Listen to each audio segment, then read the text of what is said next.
Hello everyone, welcome to my channel recipe blogs. আজকে সেমিনারের last date, আর আজকেই আমাদের সেমিনারের সার্টিফিকেট এইসব দেওয়া হবে। তো পরে শুনতে পেলাম যে প্রিন্সিপাল আমাদের জন্য লাঞ্চের ব্যবস্থা করেছে, তাও আবার লুচি, আলুর দম আর মিষ্টি, তাও আবার কলেজ ক্যান্টিনে। তো রেশন লাইনের মতো আমরা লাইন দিয়েছিলাম, তারপর আমরা পেয়ে গেলাম লুচি, আলুর দম আর মিষ্টি। তো পাওয়ার পরে যেহেতু সবাই আজকে মোটামুটি এসছে, তো ক্যান্টিনের ডাইনিংয়ে সব ভর্তি, একটাও চেয়ার বাকি ছিল না। তো আমরা খাবার নিয়ে বসে পড়ি বাইরে গার্লস হোস্টেলের সামনে একটা বেঞ্চে। তো আমরা খাচ্ছিলাম, তো আমার এক বান্ধবী নিচেই বসে পড়েছে, সে খাচ্ছে। তবে আমার চোখ পড়ে আরেকটা বান্ধবী দিকে, সে লুচি আলুর দম খাচ্ছে নাকি চুরমুর খাচ্ছে আমি সেটা বুঝতে পারি। তো লুচিটা কড়া করে ভাজা ছিল, তাই আলুর দমের সঙ্গে মিশে পুরো চুরমুর হয়ে গেছিল।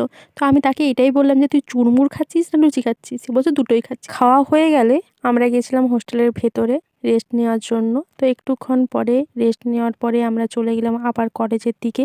তো কলেজে গিয়ে দেখি সবাইকে একটা একটা করে ফিডব্যাক কপি দেওয়া হয়েছে। তো সেমিনারটা যে হলো, সেই সেমিনারের ফিডব্যাক চাওয়া হয়েছে, তো আমরা ফিল আপ করছিলাম। তারপর সার্টিফিকেট নিয়ে বিরিয়ানি নিয়ে বাড়ির দিকে রওনা হলো, আর বাড়িতে জমিয়ে বিরিয়ানি খেলাম। আর 100 টাকার বিরিয়ানি যে এত বড় একটা ডিম মাংস দিবে সেটা বুঝতেই পারি না। Okay bye.